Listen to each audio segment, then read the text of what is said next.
No, but the Senate does, but the galactic citizenry doesn't. Who knows, man? I don't know. Padme was a princess of her planet, and then No, she was the queen. now you're a senator, and it's that's an up from princess. No, exactly. The prequels have way too much to do with politics. It's ridiculous. No, those are my favorite parts of the entire franchise.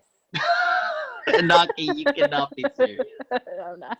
Inaki says, I watch Star Wars for the The Tusken Raiders, I'm like, yawn. When they're talking about trade deals. Get back to the politics. Yes, fuck Darth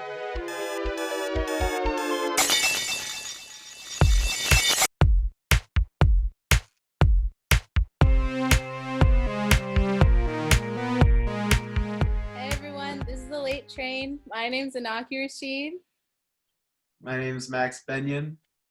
I am Pear. And here's Johnny. Very nice. There we go. That was worth the bit. If anyone doesn't know, I don't know if we're going to cut it in editing, but we had to do that 20 times before we did it right. Is going through the plot important when this is such a legendary movie that most people have seen? No, I think we should talk about other stuff in this game. Yeah, I think maybe we should just give a quick overview, someone does a quick summary, you know what I'm saying? Sure. All right. I guess we should, yeah. Really I think quick. you mean we should give it a quick overlook? Oh, God. Oh, that's what I'm talking about, That was Max. pretty good. That was pretty good. Yes. Yes. If you haven't figured it out yet, we are doing The Shining today. Legendary horror movie. This is our Halloween special. I totally forgot. This is why we're recording on a Thursday. It is Halloween by the time you listen to this, and I've broken immersion a couple times just in the last couple sentences. But happy Halloween, everybody! We're doing The Shining today. Happy Halloween. Was that Alec Guinness? Halloween song. yeah, that was Alec Guinness if he played a band. Happy Halloween. Happy Halloween. This is Have you- like a Guinness. It's not slowly turning. No, it's almost that's like almost like Ringo. Yeah, that's turning into Ringo Starr. It's turning into Ringo. It's a room of just random British legends being vampires. For those of you who don't know what The Shining is about, I guess I'll do a quick overlook. So, Jack Torrance is a writer, sort of, even though he doesn't do much writing, he's one of those writers. And he accepts the job being the winter overseer of this hotel that's closed for 6 months a year in the wintertime. And his family goes and lives with him. Bad news, though, the hotel is built on a Indian burial ground. And things get spooky. He basically either gets kind of possessed or goes crazy while they're in this hotel. Yeah. And he eventually goes on a murderous rampage, trying to kill his wife and son, who has his son has some telepathic power that they call The Shining, that his parents don't know about, but he and this other guy know about, the chef from the hotel. Yeah. Anyway, and in the end, we're going to spoil this one just because I think we're going to go pretty in depth on this one. Watch it if you haven't seen it. But in the end, the wife and the son get away, and Jack freezes to death outside of the hotel. Inaki, if you would please, yeah, there you go. There he is. There's the man. Which is my favorite shot in the whole movie. It doesn't. That's your favorite shot? Yeah, just because it's so random. Kubrick literally drove the actors to insanity trying to get the shots that he wanted. Frozen Jack's the best shot though. It's the best shot in the movie. Well, because the timing of that shot, it's almost like a comedy, and you're like, yeah, wait, what really movie weird. Is this? It's a really weird last shot for him. I have an opinion on this. I think us as a generation, we've been kind of I don't want to say spoon-fed, but we've been witness of a lot of parody of 80s stuff. 100%. So that anything that is 80s, we can't take seriously anymore because it's been made fun of so much and so often that we can't write the zooms, the cuts, the but-a-dum, right? And we say, oh no, that's cheesy. I don't like it. It's dumb, right? And I do feel like it's because maybe I've seen too many 80s parodies and stuff like that, where it's all me made fun of. Does it end on that shot, or does it end on the picture in the hotel? On the picture. Oh yeah, you're right. It ends on the picture. That's like Zoom the out from biggest the thing picture. people argue about in The Shining is what the end shot implies. Oh yeah. Right. I think Kubrick has a concrete answer for it, or at least I saw in an interview. Yeah, I saw that too, but it's almost funner. I mean, and we can talk about it, or we should, but I almost think it's. Well, I do want to know what Kubrick thought it meant, though. If you guys have an answer. Well, he still does want it to be ambiguous, but I think he pretty much confirms that the idea is that Jack's character is a reincarnated past guest of the hotel. And so he's drawn there because of his past self, I guess, but that's kind of what they mean when they say, you've always been the caretaker here and such, like his spirit is one with the hotel. I mean, the most basic one, and I think the one that most people would think, is that it's like the Overlook claimed him. Yeah. Right? In the same way that it claimed Brady, right? Is that it's like he's always been here because you're mine now, right? Yeah. Is the whole, right? In the same way that it claims Grady, and, Grady has this whole thing about correcting, and he lets him out of the freezer, stuff like that. I feel like those two ideas can still coexist, though, right? One interesting thing I want to bring up as I was watching this, because this is my first time watching it last night, was the Overlook as a character. I almost can't put my finger on what, but somewhere around the middle of it, I just kind of realized, like, oh, this hotel is a character. It's not a setting. And I don't know if anyone else has gotten that vibe watching this movie. I don't know what it is. I don't know if it's the fact that definitely, Jonathan, definitely. I don't know if it's the fact that like the rugs and stuff are kind of like implying that someone is there, whether it's like these Native American spirits or something, or what. I don't know. Maybe someone else can, but I literally can't put my finger on why I felt that way. I can give some insight on what you said, Jonathan. Based on some of the behind the scenes stuff that I've watched, they did want to make the hotel feel alive. And so while we were watching, I said, notice the furniture in the background, because in a lot of shots, they purposely move things around or take things out or add things into shots. And most of the time you can't even notice, but it's to make it feel like the hotel's constantly moving, things are going on. And a lot of the music features like heartbeat sounds or like humans speaking and such, and it's to give that feeling. So I think if that's what you felt, that's what you're supposed to feel. I think it would be so much more impactful to see it in a movie theater, because I think what does most of the work for the terror is the soundtrack. And the soundtrack was a little quiet for us. And I think that's really what the dread and the terror of like, what the hell is going on.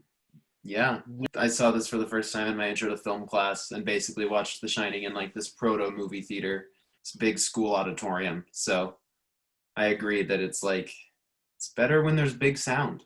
I think Shelley Duvall killed it. She was awesome. It was awesome.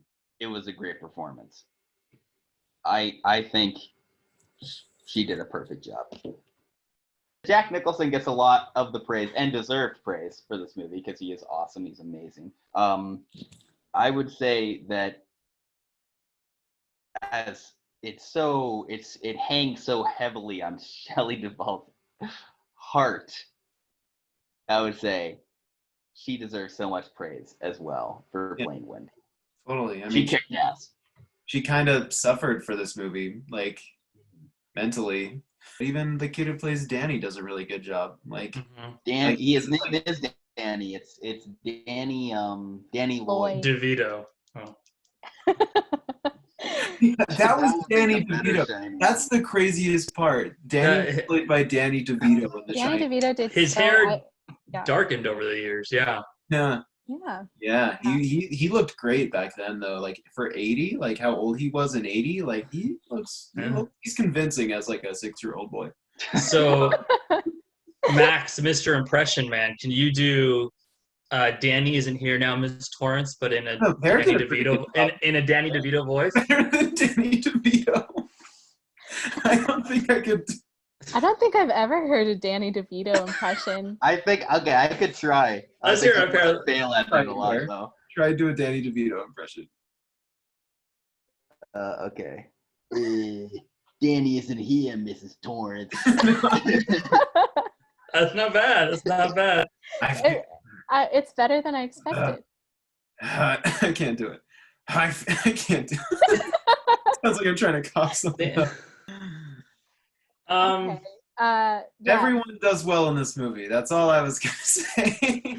Like Danny specifically DeVito. Shelley Duvall, obviously, like Jack Nicholson does, but even the kid is pretty good for a kid. Like Yeah. I'm afraid of him. I'm afraid of what's his name? Tony. Tony. Can you imagine that the voice in his head is just like an Italian guy? It's like, Tony, Danny, why? Danny isn't here right now, Mrs. Lord. Yes. He's talking. Danny isn't here, Mrs. Torrance. Get off my back. Yeah. Tony, why don't you want to go to the hotel? There's some creepy shit in there, man. I'm telling you. Whoa. You know what else? I can't believe? I can't believe Zack and Cody never parodied this movie. At this point, we started talking about Zack and Cody for an embarrassingly long time. So I just fast forwarded through it for you and left in a couple highlights for you to enjoy. So here you go. Globetrotter. Whenever I saw a movie with The Rock in it, I was like, this is going to be good. London Tipton accidentally eats a fruit given to the dolphins, which allows her to understand them. What? Hey, should we talk about The Shining? So what do you guys? What I was thinking. What do you guys think The Shining means? One of the most famous ones is that it's about colonialism. And I think it's because that's the only one that actually has any sense of possibility. Okay, here's my take. Ready? Maybe this will get spicy. I think this movie, when you get to the bottom of it, is more about sexism.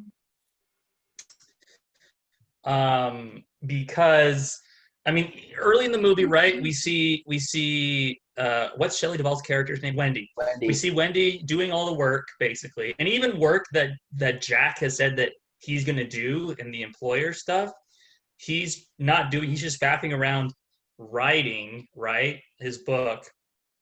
And in my opinion, and she's the one taking care of Danny. But things really turn. When do things turn is when he makes out with the naked lady in room 237, right? And at first it's like kind of awesome or whatever for him, theoretically, right? But then she becomes old, as people do, right? Uh-huh. And that is when he starts kind of turning the corner on his craziness. So I read it more of like a sexism kind of narrative. I think that's part of it. Yeah. Yeah. Sorry, keep going, Nanaki. I was just gonna say that oftentimes when people look at The Shining, they're like, "What's the true theme?" or like, "What's the true meaning behind it?" And I think the way I view it is not necessarily that there's like one correct answer, but more that there's a lot of underlying themes that come together in it.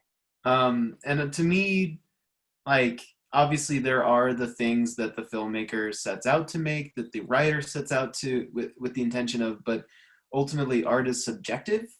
And, you know, once you put art out there, it's going to enter everyone's mind in a different way. So, you know, that's art, baby. It can That's be how it is. Whoa. About colonialism. It can be, yeah, I agree with Anaki's point there is that depends on who's watching it. And I just love to hear everyone's takes, just because that means that it works as a piece of art that you can I don't think I have a different stance but I have maybe a different take, is that I think with Wendy being Wendy as this frail, very, very, caring and vulnerable woman, especially in the book. And this is why I think Shelley Duvall does it perfectly, because she is very this skinny, kind of afraid woman. And it's about helplessness of being in this mansion, or I should say hotel, this giant hotel with this goddamn crazed madman who blames you for everything. And your son, for some reason, loves him more than he loves you. That's a big part of the book. It doesn't really come out in the movie, but is that I think it's more to the dread and helplessness. Hopefully you guys catch what I'm trying to say. Yeah. And there's also interesting, I read some articles about like racism in horror films, including The Shining, but others in like 1980 films. But you kind of notice the only person who dies in this movie, like a lot of movies in that era, is the only Black character. And in the book, that character actually does survive. So you can view it as two things, though, because I don't think necessarily in a Kubrick film, because I saw some articles saying like, oh, the Black character dies just to add that element of horror that is apparently necessary. Like you have to kill someone in a horror film. Whereas I think it's more of a commentary like about racism, because I think there's actually quite a lot of basis in the Native American themes that people sometimes bring up. And so this idea that he was innocent and was trying to help, and yet he suffered At the very least, you can say that, well, Jack had to kill someone, right? And you don't want it to be the wife or the kid. Yeah. I think that's the basis for it's like the most common, but Kubrick being Kubrick, it's entirely possible that it had a far, far deeper meaning than that. Yeah. And I think this movie is definitely subject to maybe over analysis, and people maybe making connections that aren't really there. But I think it is possible with the whole idea of the Native American genocide and such. He does verbally confirm that he is not happy that the man that Danny is bringing in is Black, right? That is outlined in the movie, and added with him going crazy is the reason why, I do want to say, yes, they say the N-word about him, but this is 1980, and he is just repeating what Grady said. It's not entirely, although you're right, it does kind of lend itself to the whole Native American white man's bird and whole thing. So you are probably entirely right. I was just wondering. I was like, I think the fact that was it said from Jack's character, though? Is that part of Jack's character that he's racist? Or is that part of the hotel influencing him, or Grady influencing him? Exactly. Right? That's a good point to make. And you could argue that the idea is that power is what brings about these ideas of racism and these ideas of needing to control at the expense of others. That makes sense. Like you could say that Jack wasn't like that, and then the hotel made him crazy.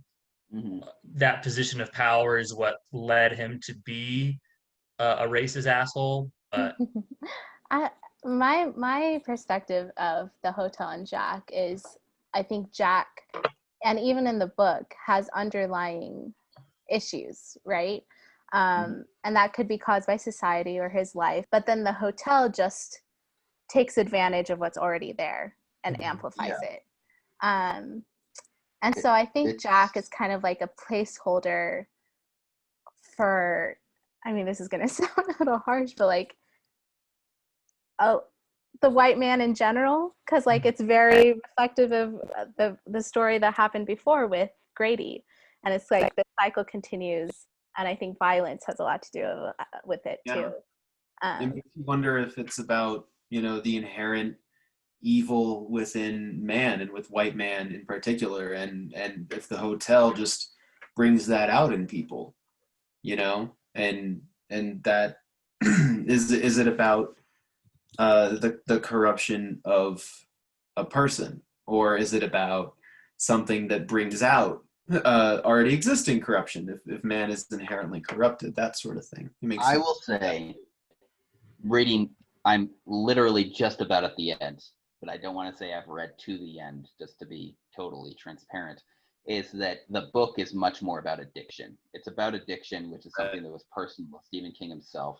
It's about harming those around you, harming yourself, wishing you were dead, right? Bringing out the worst in people. That inner demon. But that does not necessarily represent the movie in any way, right? The movie could be about something completely different, and it honestly is completely different. And I think that's why people get kind of like mixed up. Oh, it's not like the book; it's bad. But I would say that Kubrick, really being Kubrick, spent a lot of time making a good movie rather than being faithful to its source material. Criticizing Kubrick is ridiculous. I'm in no position to criticize Kubrick, so I won't. All right. So I'll say that what he did was great. It was awesome. It was not faithful to the book, but that's fine. And that's the end of my point. Well, interesting enough that you say that is that this movie was not really well received when it came out. Oh, Naki's got a kitty. Most reviewers didn't really like it a ton, and the ones that did like it kind of gave it a mediocre score. So I just think it's kind of interesting how over time it's kind of been decided that this is a good horror movie, right? Not saying that it isn't, but it wasn't seen as that when it came out, and only upon further reflection has become that. Another good example of that is Lebowski.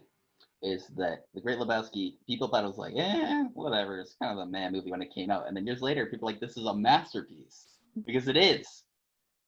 I think and it just shows I think it shows the state. It's all right, I don't want to go too deep into it, but I think this is a consistent symptom of art in general. Is that when you release it, it is poorly received. And then after the fact, you say, oh, they were totally right. They were totally on the nose. They had a beautiful mind, right? I know The Shining itself is just very different to a lot of horror movies that were coming out in that era. And so a lot of people didn't like that it was slow paced. And people didn't like the differences in between the movie and the book. And they felt like Jack was overly acted, et cetera, et cetera. And it even... of Kubrick's last 9 films, this is the only one to not be nominated for anything positive, but he did get nominated for Worst Director and Shelley Duvall for Worst Actor at the Razzies. And so I think it's just because it was new, people didn't, and it was different to how horror films were at that time. People said, this isn't how horror should be done, and therefore it's bad. Whereas now people look at it and say, this isn't how horror was done, and that's why it's so good.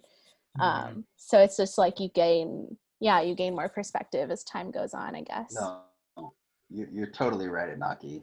You put it much more poignantly than I did. You brought up the other big point of a lot of people didn't like of how it was ambiguous, and they were like, what were the ghosts? Were they in Jack's mind? Were they not? And again, now that's like, to me, one of my favorite parts is like nothing is ever fully explained. There's kind of like little hints here and there. But even like while you're watching the movie, you aren't sure if it's in Jack's mind or not until the point where Grady unbolts the door for Jack.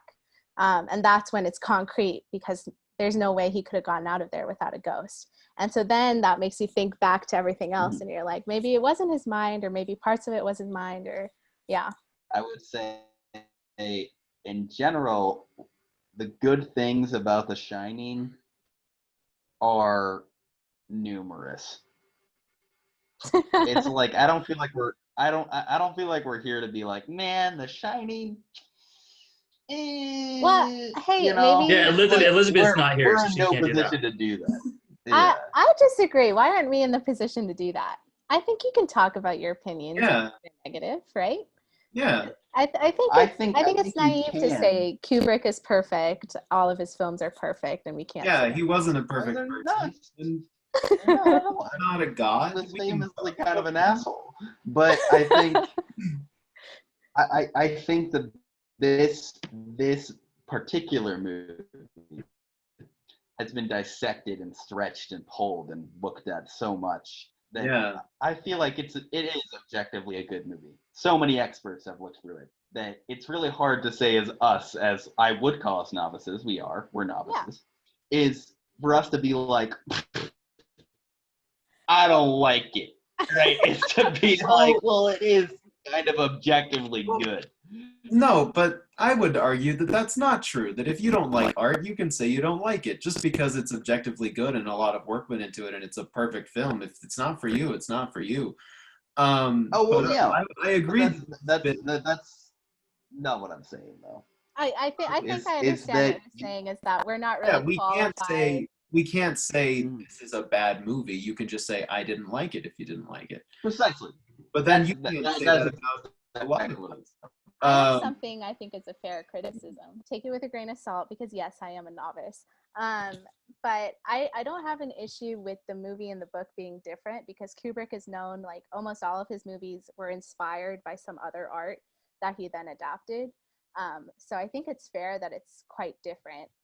But something I think the book did really well, and Pear touched on this a bit, is yeah, I think if you feel the connection between the family first and then see it deteriorate, I think it adds this level of dread and tragedy to the movie or to the story overall that I felt really a lot in the book, even though I didn't get to the sad parts yet, because I know what's going to happen.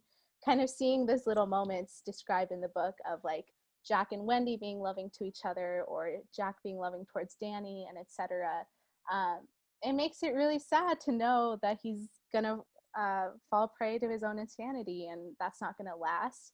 Whereas in the movie, as we clearly know and have talked about, it does kind of start right away with Jack being kind of a jerk, I guess. and you don't see that. That is a fair criticism of the film. Is that at first I was kind of like, they're making fun of Kubrick because I think they're so good. But then after reading the book, I have to say that's a completely fair criticism because it's not really established how much Jack loves his family and his wife, like in the book, because he loves them to death. Is that the whole thing is that they'd be better off without me. I'm going to kill myself. I love them so much that I know they'd be better off without me, right? It's the whole part of the book. That's the whole thing. But even in the movie, it's even at the beginning, it's kind of like, I'm done with my family. I want to be a best-selling writer and they're holding me back. It's already kind of the feeling you get from him, right? It's kind of this greedy bastard. Mm-hmm. And it seems like Kubrick, he wanted to take out a lot of unnecessary scenes, which is totally fair because obviously I think I'm not asking for like the first 10 chapters of the book to now be inserted into the movie, but I think that just little elements like that could have been incorporated into the movie to just make that descent a little bit more drastic. And that's one of Stephen King's main criticisms too. He really hates Jack Nicholson as Jack, which is interesting because I love his performance. I don't necessarily think his performance is bad, but I do see the point and maybe it could have been a bit more gradual overall. I wonder if it's more about making art in the frame for Kubrick, right? Is that I was even talking to my parents about this and they say, oh no, that's not Kubrick's style, right? He would never have, like in the book, a big part of it is from Danny's perspective and having his fear of having his parents be divorced and not caring that Jack broke his arm, right? And just describing that, they said, oh, Kubrick wouldn't do that. That's not his style, right? So I think Kubrick made something completely valid, great. I the thought that goes into making his movies, I could not even begin to fathom.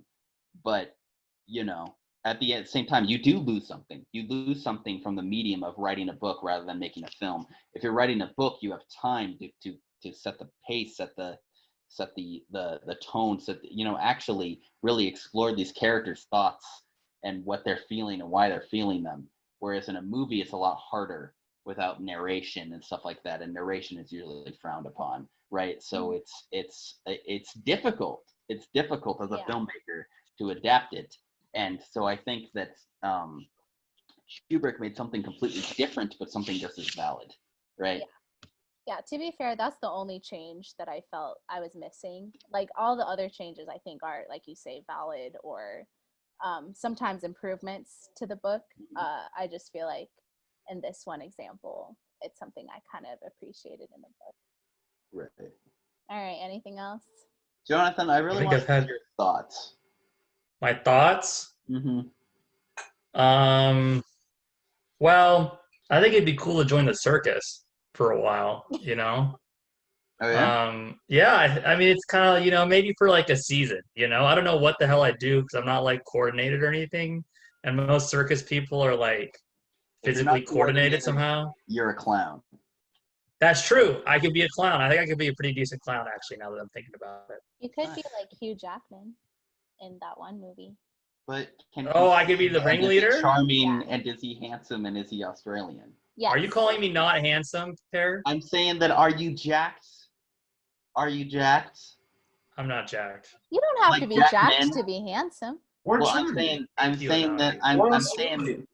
Well, that's true, but I'm saying that jacked like Jack Men is a totally different discussion. But does Hugh Jackman's charm and likability come from his Jackness, or does it come from his Jackmanness? I think people Question. like him a little more because he is jacked, I think people like Jack, like all things being equal, I feel like people like jacked people more than unjacked people. Like if there was two people who were jacked, like if there was an alternate version of Jonathan who was jacked, like who would you rather go out with?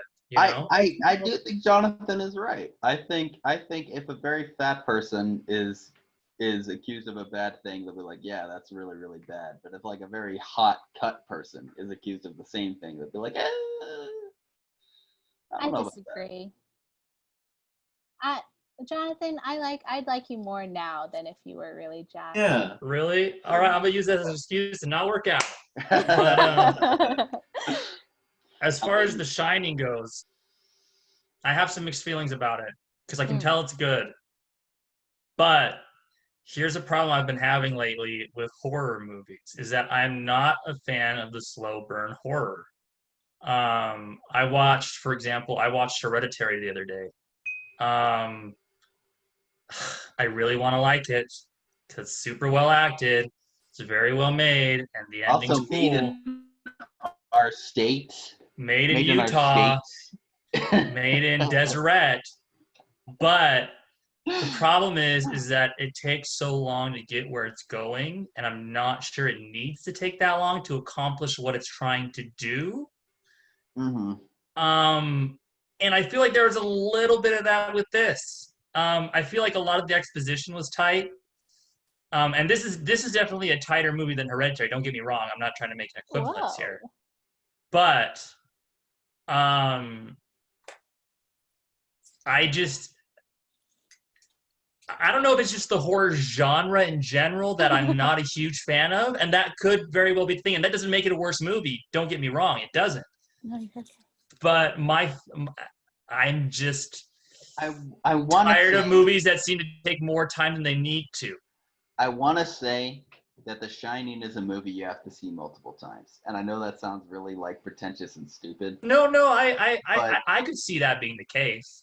Is that's true? Is that the more you watch it, the more you appreciate all the work that had gone into it, and I mean, you're right. Just like with other people saying, oh, this is not the classic horror film.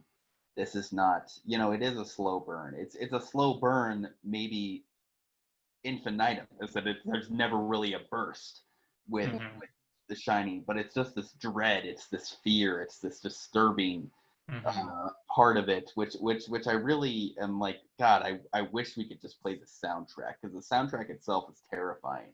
Oh yeah. I wish that was a bigger part of it when we were watching it, because that's, again, I'm harping on it, but I do feel like the movie leans on that. Pear, next time we watch a movie, you can always ask us to turn the volume up. You know you're allowed to do that. I don't want to, I don't want to impose. No, Apparently, helpful.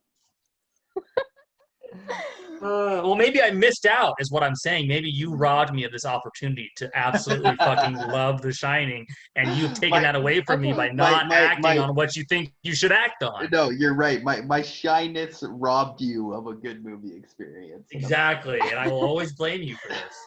Do we want to do ratings then? Or is Pear going to get mad at us if we try to rate this movie because it's Kubrick and the jury's already out on this, The Shining, apparently. Apparently, so many experts have looked at it that we don't have to look at it. That's not what my point was. Hang on.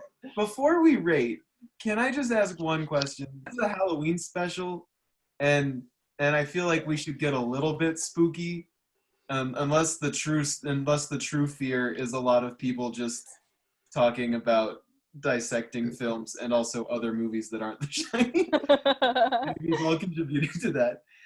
What part scared you the most in this movie? Oh, that's a good one. This is the 4th time I've seen this movie, so it's different for me every time which part's the scariest. Uh-huh. When I was a kid, it was the old lady and Danny running from his dad in the maze. Mm. For me now, the part that made my heart thump the most was Jack getting frustrated and irritated with Wendy. Mm. Was that whole Wendy walking up the stairs slowly, saying please don't, right? And Jack having his crazy ramblings, which I think might be the highlight of the movie. Of just the most genuine performances from the two best actors. For me, the part that has always scared me the most is when Wendy sends Danny up to get his dad, and she's like, your dad's just been sleeping, so go get your dad. And Danny goes in, and for some reason, this part is not the scariest part of the movie, but for me, it makes me feel the most, when I watched it for the first time, this part made me the most anxious and afraid, because Jack is just sitting and staring. And like Danny goes in to get his fire truck, right? That's what he did. Yeah, he was like, can I go get my fire truck? And she was like, be quiet. And so he goes to get his fire truck, and Jack ends up like putting him on his lap and just being like, I would never hurt you, right? And Danny's just like, yep. And for some reason, like Jack Nicholson's performance in that scene just like makes me feel so afraid for Danny for like no reason, where I'm just like, I don't like this and I'm uncomfortable. And like I don't like you. Like that's the part that has always like put me on edge the most. That and again, like what Pear was saying, the sound design in this film, particularly something that helps ramp up the stress and the fear factor, is even just this very simple, and everyone's talked about this, but the very simple just Danny riding his big wheel on the carpet and then going onto the hard floor and then going onto the carpet again, and just like that kind of droning. That just there's an uneasiness to all of it, but those two scenes have always, like, obviously there's the old woman, there's a lot that's really spooky in this movie, but for me those two kind of innocuous scenes that really are just building tension, those are the parts that like mess with me the most. Is just why it's that building tension feeling. Can I talk again? I'm so sorry, but I totally know what you're talking about, Max. That shot where Danny just comes in and it's from behind Jack's head. Yeah. And he's looking at his son, and this darkness, it's just so it's creepy. Really it's really creepy. That's really the point of the movie. Mm-hmm. Is that it's like it's not there for the big scares, it's there for this creepy droning terror. I really love the big reveal of he's just been writing all work and no play makes Jack a dull boy. The first time I watched the movie, I think that's the part that filled me with like most instant dread, I guess. of Yeah. like, oh my God. Yeah. Yeah. He hasn't, it's not like he's just blowing up now out of nowhere. This has been building the whole movie.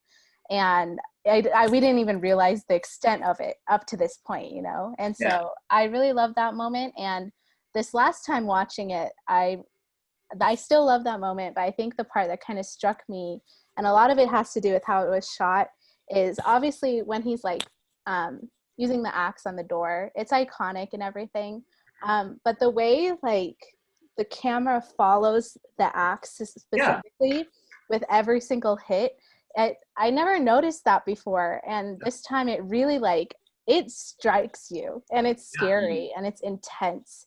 It's And really cool how they did that too. If you ever seen the behind the scenes for that scene, it's cool. Yeah, it's awesome. And I really love that moment. So that's mine. The scariest part for me was when he's running in the maze from his dad, because I hate running, and every time I watch one of those like scenes where they have to run away to survive in a movie, I'm like, would it be worth it for me to run, or should I just take it? You know, like, number one, would I get away? Because I'm not a very fast runner. Yeah. And number two, I mean, is it worth the struggle? Okay. I'm sorry. I'm a runner. I was a long distance runner, so that's why I was like, this seems ridiculous to me. It's like you're not. It's just you're just running. We get it, Pear. You're an athlete, okay? You get it. I'm an athlete. I've been We get it, Pear. You're jacked. Everyone likes you more than us because you're Jack. I'm so not though. I got a big paunch. Is that I think. Okay, I am being an asshole now. So this is stop. Now? No, I'm kidding. But it's just like, come on, Jonathan. If somebody was running at you with an axe, you would run. You would run 100%. Yeah, I would, but I wouldn't be happy about it. Yeah. God damn it! Can't believe I have to run away from Fuck, this I axe hate murderer. this. Oh, Dude, stop chasing me. I hate running. can I just take a drink of water real quick? Can we just take a breather? Just please, can we walk and just call it good? Give me a segue at least. You know, it's like let me go on a segue. Just get a little. At the very least, could we do this in better weather? Like, my chest is feeling congested when I run in the cold. Yeah, or could we just do 3 laps around the hotel? That way I know how long it is. It's a warm up. I can warm up. I just mentally say, if I can make it 3 times around, I'm good. You know? Can we just do one of those things? Sure, are you also a film major? I have taken film classes. Oh, cool. I didn't know that. That's cool. I wanted to be a film major, but it wasn't. That was your dad's dream, and your dream was to be a long distance runner. exactly. all I want is to run, Dad. It's like, no, you're gonna be an artist. You're gonna make films. You're gonna make high quality films. You're gonna be like Stanley Kubrick. No, I don't want to. No, Dad, I want to be an accountant. I want to be a long distance runner. All right. Should we do ratings? All right. 1, 2, 3. Okay. I gave it a thumb up because, again, it was great. It was well made, but it wasn't super enjoyable for me. Yeah. Okay. Who's next? We'll go Max next. I gave it a thumbs up because it's good, and a finger because Danny isn't here, Mrs. Torrance. That was good. You stole my bit. No, not really. It's all right. Good. Yeah, What does Tony think of the movie? I think it was a good one. It's okay. I wasn't in it as much as I would have liked. I gave it a thumbs up and a pinky up. And while the first 3 times I have seen it, I would have given it 2 thumbs up. Well, I think that a lot, when you see what Stephen King's complaints about the movie are, a lot of them are unfounded. One of them that does make sense is there's no redeeming qualities of Jack in the movie, where there are a lot in the book. And so I would say at the very least, it would have been nice to have that family connection in the movie. Other than that, goddamn, what an amazing movie! All the shots, all the music, the amount of work that goes in. Kubrick, you obsessive compulsive bastard, you've done it again. You know, so I'll give you definitely a thumbs up because you're Kubrick and you're goddamn, and you're a genius. But I will give you a pinky up because you did lose something from the book. As you know, as great as the movie was, you did lose something from the book. So a thumbs up and a pinky up. So I couldn't help it. I was like, maybe I should give it a pinky up, or I don't know. I just gave it 2 thumbs up because I had the exact same criticism that you brought up, Pear. But I feel like there's enough that Kubrick added to it in his changes that kind of made up for it. And as much as I say I wanted that family connection, I can't really come up in my mind a way to add that without kind of messing with the way Jack Nicholson took the character and portrayed the character. And he kind of, I kept thinking, and like I was looking at the other people that they were looking at possibly having be Jack. Amongst them are Robin Williams, John Voight, What? Harrison Ford. Harrison Ford. Yeah, so Harrison Ford might have done a good job. Actually, I think Harrison Ford might have been better than Robin Williams. I'm not sure how great Robin Williams would have done. That's not necessarily Jack. that like those actors wouldn't have been able to pull it off, but Jack killed it. Jack killed it. And there's certain scenes in there that like are stuck in my brain forever. And this is one of the movies that like got me interested in film in the first place. So I feel like I just gotta give it the 2 thumbs up. It's one of my favorites. First scene with Mr. Ullman where he's talking and he's giving him the smiles is Jack Nicholson kills it. Yeah. He's so fucking good. It was the heyday. It was the heyday of Jack Nicholson. It was. Right? It was. We hope you guys enjoyed this episode of The Late Train and wanted to end things off today by reminding our American viewers to please go and vote if you haven't already, and also to let all of our viewers know how much it means to us that you're listening and supporting us. It's amazing, honestly, and we're so excited to see where things go from here. So, if you want to keep listening, we are going to be reviewing Friday the 13th, to be released on the first Friday the 13th in November. So, have a spooky Halloween, and we'll see y'all then.